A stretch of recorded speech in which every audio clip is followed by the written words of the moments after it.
Hi, it's Pastor Harley Wheeler with the Broadway United Methodist Church. I want to share with you from 2 Samuel chapter 23. These are the concluding words of David in this book. He is close to the end of his life, and in verses 3 and 4 he says, "The God of Israel has spoken.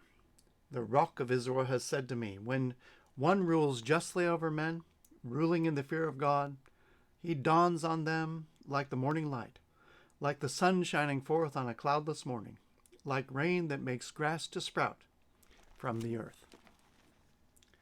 Now, David is talking about good and just and wise rulers, people who rule in the fear of God.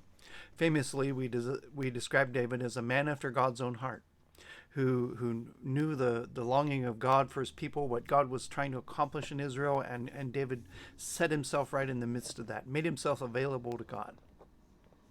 And David speaks the truth. He says, this is what I have from God. When one rules justly, when one does his deeds in a position of authority in the fear of God, he says, well, you can have it. You can have it. Is it God who dawns on them like the morning light, or the ruler himself? It probably works both ways.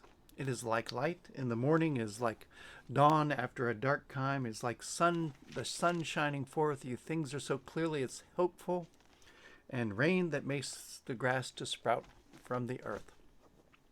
In other words, many good things happen.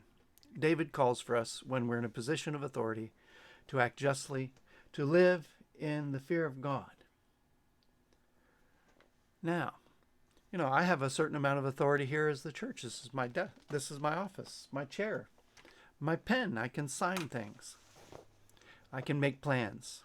I can ask people to do stuff. Even I have to use my authority justly and in the fear of God. We must pray for our leaders. Pray for your pastors, but pray for your leaders in the community, in the nation, that God, as the proverb says, will have his hands on their heart, guide them in the way they would have them to go, help them to live in response to him.